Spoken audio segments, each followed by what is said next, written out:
Hello everyone, स्वागत है आपका एग्जाम सिलेक्शन विद प्रतिभा में। लास्ट वीडियो में हमने वायरस के बारे में डिस्कस किया था, जिसमें हमने वायरस की general characteristics, structure of virus and genetic material of virus का डिस्कशन किया था। उसी के कंटिन्यूएशन में आज हम डिस्कस करेंगे वायरॉइड्स, प्रियॉन्स और लाइकेंस को। चलिए स्टार्ट करते हैं अपना वीडियो। पहले आज हम स्टार्ट करेंगे वायरॉइड्स से। तो वायरॉइड्स क्या होते हैं? What are viroids? वायरॉइड्स जो होते हैं वो वायरस से भी साइज में बहुत छोटे होते हैं। ठीक है, तो सबसे पहले वायरॉइड्स को डिस्कवर किसने किया था? वायरॉइड्स को सबसे पहले डिस्कवर किया था T.O. डायनर ने।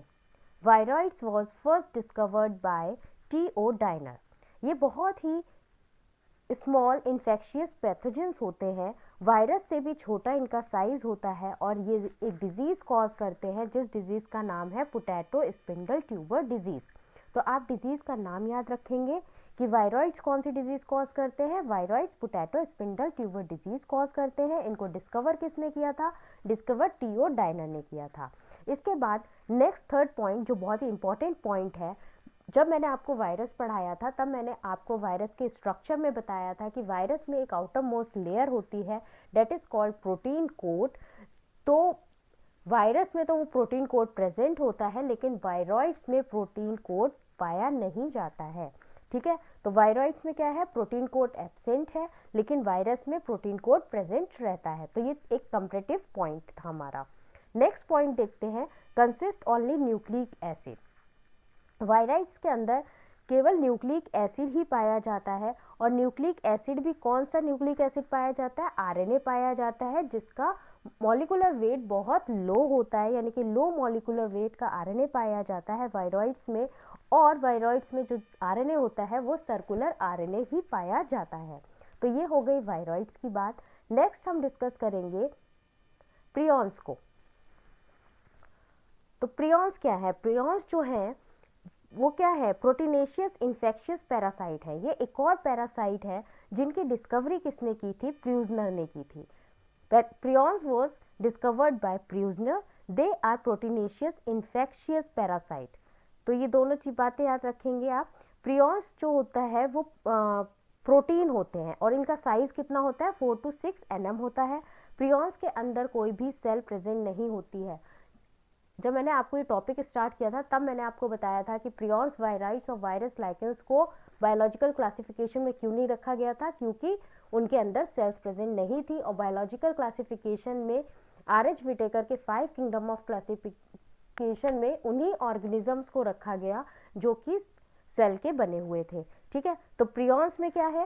सेल प्रेजेंट नहीं है। दूसरा क्या है? प्रियॉन्स में प्रियॉन्स के ऊपर हीट का या यूवी रेज का कोई भी इफेक्ट नहीं होता है। ये इतनी जल्दी डिस्ट्रॉय नहीं होते हैं हाई हीट पे भी, और यूवी रेज के अंडर भी प्रियॉन्स जो होते हैं उनको डिस्ट्रॉय नहीं किया जा सकता है। अब बात करते हैं कि प्रियॉन्स जो होता है वो डिजीज कौन कौन सी कॉज करता है। प्रियॉन्स जो होता है, मोस्ट कॉमन डिजीज जो है, जो एनसीईआरटी में आपको दे रखी है, वो है बोवाइन स्पॉन्जीफॉर्म एनसेफेलोपैथी, BSE, जिसे कॉमनली मैड काउ डिजीज कहा जाता है, जो कि कैटल्स में होती है। ठीक है, कैटल्स में कौन सी डिजीज होती है? मैड काउ डिजीज होती है। जनरल नेम है इसका, और साइंटिफिक नेम जो है वो है बोवाइन स्पॉन्जीफॉर्म एनसेफेलोपैथी। इसके बाद ह्यूमंस में भी प्रियॉन्स जो है वो एक डिजीज कॉज करते हैं। That disease name is CR Jacob disease. Okay, humans में कौन सी डिजीज कॉज करते हैं? ये CR जैकब डिजीज कॉज करते हैं, जिसे CJD भी बोलते हैं। और कैटल्स में ये BSE कॉज करते हैं। ओके, प्रियॉन्स को जो है वो स्लो वायरस भी कहा जाता है। ठीक है, अगर स्लो वायरस की बात होती है तो कौन सा होगा? प्रियॉन्स होंगे। प्रियॉन्स जो होते हैं वो प्रोटीन एटम होते हैं, छोटे छोटे, वो आपको बता दिया मैंने। इसके बाद एक कंपेरिजन कर लेते हैं इनका वायरस के साथ।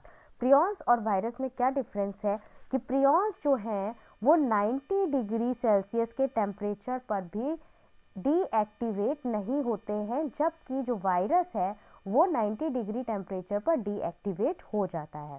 ठीक है, और दूसरा क्या है? रेडिएशन ट्रीटमेंट के दौरान, जब रेडिएशन ट्रीटमेंट होता है तब वायरस जीनोम जो होते हैं, जो वायरस के जीनोम होते हैं, वो क्या हो जाते हैं?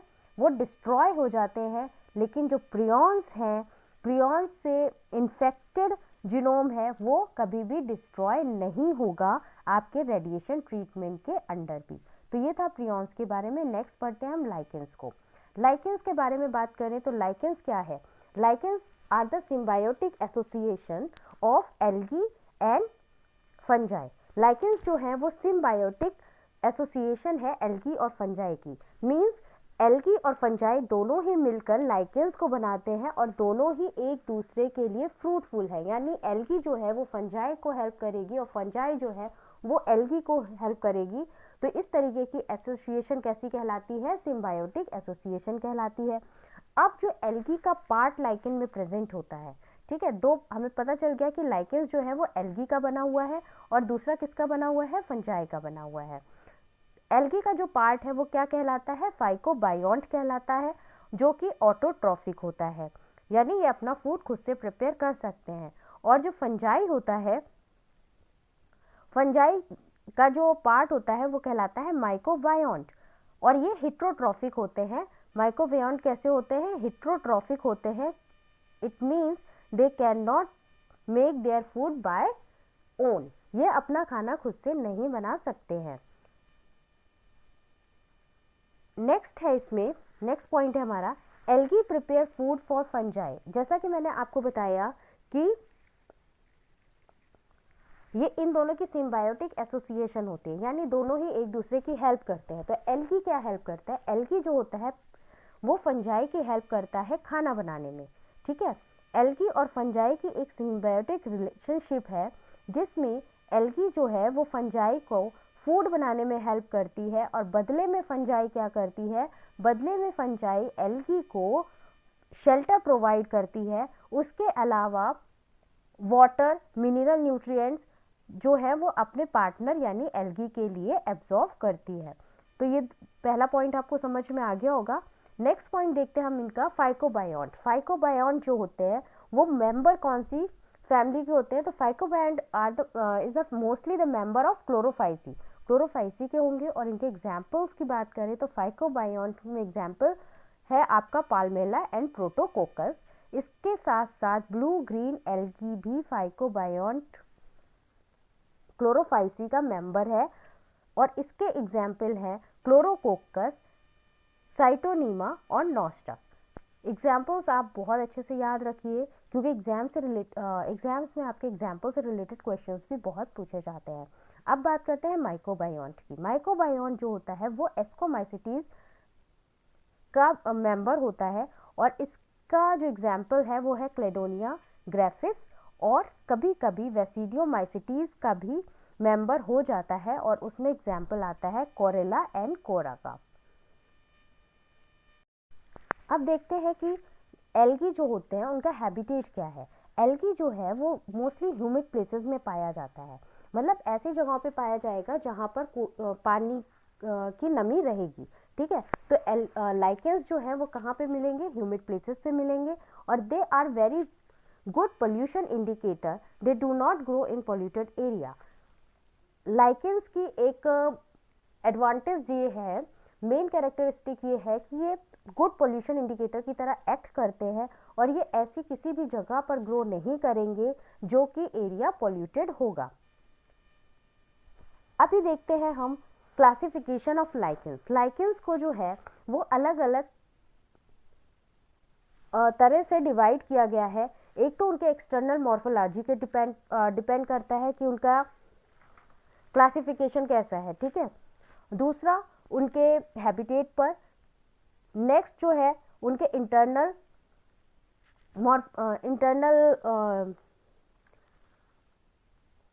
स्ट्रक्चर्स के अकॉर्डिंग होगा।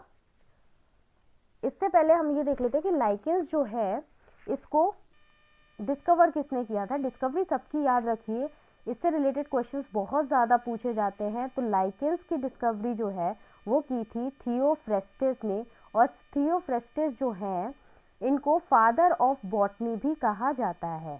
ये क्वेश्चन भी कई बार आया है आपका, आप याद रखेंगे कि फादर ऑफ बॉटनी किसको कहा जाता है? फादर ऑफ बॉटनी थियोफ्रेस्टिस को कहा जाता है। ये एक वनस्पति वैज्ञानिक थे, यानी कि बॉटनिकल साइंटिस्ट थे। अब नेक्स्ट बात करते हैं क्लासिफिकेशन ऑफ लाइकेंस की। लाइकेंस का जो क्लासिफिकेशन है वो डिपेंड करता है, पहला है based upon external morphology. External morphology के अकॉर्डिंग, या फिर हम कहें कि इनकी ग्रोथ के अकॉर्डिंग, ठीक है, या तो एक्सटर्नल मॉर्फोलॉजी कहेंगे या हम ग्रोथ कहेंगे। इसके हिसाब से जो हमारे लाइकेंस हैं वो 3 टाइप्स के हैं। First type that is folios. First type कौन सा है? फोलियोज है। फोलियोज कैसे हैं? जैसा कि आप पिक्चर में देख रहे होंगे। फोलियोज क्या होता है? फोलियोज जो है, आप पिक्चर में देखिए, फ्लैट लीफ लाइक स्ट्रक्चर है। ये फ्लैट लीफ लाइक स्ट्रक्चर है ये, और ये एक सबस्ट्रेटम के साथ अटैच्ड रहता है, एक प्लेस से या कुछ जगहों से अटैच रहेगा with the help of rhizoids like structure. एक राइजोइड रूट लाइक स्ट्रक्चर की तरह होता है, लेकिन ये रूट नहीं होती है, जिसको बोलते हैं राइजोम्स, ठीक है। तो सबस्ट्रेटम क्या होता है? सबस्ट्रेटम क्या होता है? लाइकेन जो है जिस भी प्लेस से अटैच्ड होगा, जिस भी जगह पर अटैच होगा, उस जगह को क्या बोलेंगे? सबस्ट्रेटम बोलेंगे। और फोलियोज में क्या होता है? राइजोइड्स लाइक स्ट्रक्चर, जिनको कि राइजोम्स बोलते हैं, उस अटैचमेंट इनकी उसकी हेल्प से होती है। नेक्स्ट देखते हैं, अब हमारा एग्जाम्पल देख लेते हैं। इसका एग्जाम्पल जो है वो है पारमेला। सेकेंड क्लासिफिकेशन है क्रस्टोज। क्रस्टोज कैसे होते हैं? आप पिक्चर में देखिए, क्रस्टोज जो होते हैं वो क्रस्ट लाइक होते हैं, फ्लैट होते हैं, और इनमें कोई भी डिस्टिंक्ट लोब नहीं होती है। और यूजुअली ये पाए कहाँ पर जाते हैं? Usually found attach to stones, दीवारों पर पाए जाते हैं, रॉक्स के ट्रंक पे, ट्रीज पे पाए जाएंगे, रॉक्स पे पाए जाएंगे। एग्जाम्पल है इनका ग्राफिक स्प्रिक्स और लिकैनोरा, ठीक है। अगला देखते हैं थर्ड टाइप, दैट इज फ्रक्टिकोस। फ्रक्टिकोस क्या होते हैं? ये branched looking like a bush होते हैं, एक झाड़ी की तरह दिखाई देते हैं। यहाँ पर देखिए आप, झाड़ी की तरह दिखाई दे रहे हैं, और ये सबस्ट्रेटम के साथ अटैच रहते हैं बाय मीन्स ऑफ डिस्क। एक डिस्क के साथ सबस्ट्रेटम पर अटैच हो जाते हैं, और एग्जाम्पल है इनका ब्रायोनिया, यूसनिया, क्लेडोनिया। नेक्स्ट देखते हैं हम, based on their internal structure. Internal structure पर ये 2 टाइप के होते हैं, होमो आयोमेटस लाइकेंस और हेट्रोमेरस लाइकेंस। इसके बारे में ज़्यादा डिटेल्स जानने की जरूरत नहीं है। Based on their fungal partner, fungal partner के बेसिस पर लाइकेंस जो होते हैं वो 3 टाइप्स के होते हैं, वेसिडियो लाइकेंस, एस्को लाइकेंस एंड हाइमेनो लाइकेंस। अब बात करते हैं उनके हैबिटेट के अकॉर्डिंग। हैबिटेट के अकॉर्डिंग जो है लाइकेन जो होता है वो 6 टाइप का होगा। फर्स्ट है हमारा कॉर्टिकोलस लाइकेन। कॉर्टिकोलस लाइकेन जो होता है वो बार्क ऑफ ट्रीज पर रहता है, वहां पर पाया जाता है। सेकेंड है सेक्सिकोलस, जो कि स्टोन्स एंड रॉक्स पे प्रेजेंट रहता है। टेरिकोलस जो होता है वो सॉइल पे ग्रो करता है। फ्रेश वाटर लाइकेंस जो होते हैं वो हार्ड सिलिशियस रॉक्स पर ग्रो करते हैं। फिफ्थ होते हैं हमारे मराइन लाइकेंस, जो कि सिलिशियस रॉक्स पर ग्रो करते हैं नियर शोर्स ऑफ द सी। समुद्र के किनारे जितने भी रॉक्स होंगे उनके ऊपर ग्रो किए हुए दिख जाएंगे आपको।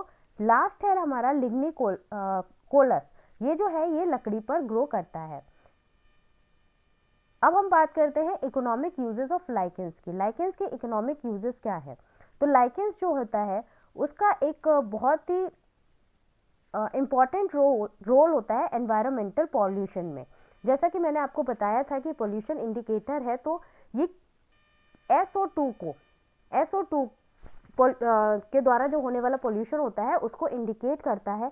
तो एनवायरमेंटल पॉल्यूशन को रेगुलेट करने में, इंडिकेट करने में लाइकेंस का यूज होता है। सेकेंड इकोनॉमिक यूज क्या है? Lichens serve as important source of food for invertebrates like mites, caterpillars, termites, snails etc। जो लाइकेंस होते हैं वो सोर्स ऑफ फूड है इन्वर्टिब्रेट्स के लिए, जैसे कि माइट्स, कैटरपिलर, टर्माइट्स, स्नेल्स, इन सबको ये फूड प्रोवाइड करते हैं। थर्ड है सोर्स ऑफ मेडिसिन। लाइकेंस को जो है वो मेडिसिन की तरह भी यूज किया जाता है। लाइकेंस को जो है कई बीमारियों को क्योर करने के लिए यूज किया जाता है, जैसे कि jaundice, fever, diarrhoea, epilepsy, hydrophobia और बहुत सारी अलग अलग स्किन डिजीजेस में। तो इसमें मैं कुछ एग्जांपल्स आपको बता रही हूँ कि कौन सा जो लाइकेन है वो कौन सी बीमारी के लिए यूज होता है, क्योर करने के लिए यूज होता है, उसकी मेडिसिनल वैल्यू क्या है। तो इन एग्जाम्पल्स को आप याद रखिएगा, क्योंकि इस तरीके के क्वेश्चंस भी बहुत ज़्यादा पूछे जाते हैं। तो पहला जो इम्पोर्टेंट है हमारा लाइकेन है यूसनिया बारबेटा। यूसनिया बारबेटा जो है वो हेयर स्ट्रेथनिंग के लिए, बालों को मजबूत करने के लिए यूज होता है, और यूरिन एलिमेंट्स के लिए यूज होता है। यहाँ पर यूरिन है, यूरिन एलिमेंट्स के लिए यूज होता है। और दूसरा जो है वो है जेंथोर पेरिटीना। जेंथोर पेरिटीना जो है वो जॉन्डिस के लिए यूज होता है। क्लेडोनिया सेप जो है वो वूपिंग कफ, खांसी के लिए यूज होगा। पेल्टिग्रा कैनिना हाइड्रोफोबिया के लिए यूज होगा। रोसेला मेटैग्नी एंजाइमा के लिए, और इसके अलावा हार्ट डिजीजेस के लिए भी ये यूज होता है। इसके बाद है हमारा पार्मेलिया सेक्सटिलिस, ये एपिलेप्सी के लिए यूज होता है। ये थी हमारे लाइकेंस की कुछ मेडिसिनल वैल्यूज जो मोस्टली क्वेश्चन में पूछी जाती हैं, तो इसको आप ध्यान से याद रखिएगा। इसके अलावा हम बात करते हैं इंडस्ट्री में किस तरीके से यूज होता है। तो इंडस्ट्री में टैनिंग एंड डाई के लिए भी यूज होता है, लिटमस की तरह भी यूज होता है, कॉस्मेटिक एंड परफ्यूम्स में यूज होता है, ब्रूइंग एंड डिस्टिलेशन में यूज होता है। टैनिंग एंड डाई में लाइकेंस का यूज कैसे होता है? एक तो इनका लेदर इंडस्ट्री में बहुत यूज होता है, चमड़ा की जो इंडस्ट्री है, उद्योग है, उसमें लाइकेंस का बहुत यूज किया जाता है। इसके अलावा आप एक लाइकेन का डाई का नाम याद रखेंगे, ऑर्चिल। ऑर्चिल जो है वो एक ब्लू कलर की डाई है जो कि रोसेला से और सिकोनेरा से पाई जाती है, ठीक है, इन दोनों से एक्सट्रैक्ट होती है। और इसका यूज किस लिए होता है? ऑर्चिल ब्लू डाई का यूज जो होता है वो वूलन आर्टिकल्स, ऊनी कपड़ों और सिल्क के फैब्रिक को रंगने के लिए यूज होता है। इसके अलावा आप बात करते हैं लिटमस जो है वो एक एसिड बेस इंडिकेटर की तरह भी यूज होता है। आपने अपने लैब में जब कई बार एसिड बेस टेस्ट करते होंगे तो आप एक स्ट्रिप यूज करते हैं, that is called litmus paper. जब आप लिटमस पेपर यूज करते होंगे तो वो किस लिए यूज करते हैं? हम एसिड बेस इंडिकेटर की तरह यूज करते हैं। लेकिन ये जो लिटमस है ये ऑब्टेन्ड कहाँ से होता है, कहाँ से प्राप्त किया जाता है? तो ये रोसेला, टिंक्टोरिया एंड टेसेलिया पोस्टुलेट, इन दो लाइकेंस से मिलता है। इसके अलावा कॉस्मेटिक्स एंड परफ्यूम्स में लाइकेंस जो होते हैं, बहुत सारे लाइकेंस ऐसे हैं जिनमें कि बहुत ज़्यादा अच्छी खुशबू होती है, तो परफ्यूम्स की इंडस्ट्री में इनका यूज़ किया जाता है। उसके अलावा कॉस्मेटिक्स में यूज़ किया जाता है लाइकेंस का। देन ब्रूइंग एंड डिस्टिलेशन में यूज़ किया जाता है। रशिया में बहुत ज़्यादा यूज़ किया जाता है लाइकेंस का विस्की या अल्कोहल या वाइन्स बनाने के लिए, ठीक है। ये तो थी हो गई थी लाइकेंस की बहुत अच्छी अच्छी बातें। अब इसके कुछ एक हार्मफुल एस्पेक्ट्स भी हैं। अगर कुछ अच्छाइयाँ हैं इसमें तो कुछ बुराइयाँ भी हैं। तो इसके हार्मफुल एस्पेक्ट्स फटाफट से देख लेते हैं। Lichens is growing on young fruit trees and sandal trees are harmful to the plant. जो लाइकेंस जो होते हैं वो यंग फ्रूट ट्रीज पे जब ग्रो कर जाते हैं या सैंडल ट्रीज पे ग्रो कर जाते हैं तो ये क्या करते हैं? प्लांट को नुकसान पहुंचाने लग जाते हैं, प्लांट ग्रो नहीं कर पाता है उसके बाद। नेक्स्ट क्या है? हॉट सीजन के टाइम पे क्या होता है? लाइकेंस की कुछ स्पीसीज जो होती हैं वो कैसी हो जाती है? इतनी सूख जाती है कि वो बहुत आसानी से आग पकड़ लेती है और जंगल में आग फैलाने का काम भी करती हैं। इसके अलावा कुछ लाइकेंस जो होते हैं वो एलर्जेंस की तरह एक्ट करते हैं। तो ये थे हार्मफुल एस्पेक्ट्स हमारे लाइकेंस के। इसमें हमने पूरा ये टॉपिक, छोटा सा टॉपिक है जो हमने 2 पार्ट में डिस्कस कर लिया है। फर्स्ट पार्ट में वायरस डिस्कस किया है, वो आप प्लेलिस्ट से जाकर देख सकते हैं। ये था सेकेंड पार्ट। इसके बाद हम reproduction of lichens next part में डिस्कस करेंगे, तो चैनल के साथ बने रहिएगा। अगर आपको ये वीडियो पसंद आया हो तो प्लीज़ चैनल को लाइक कीजिए, शेयर कीजिए और सब्सक्राइब कीजिए।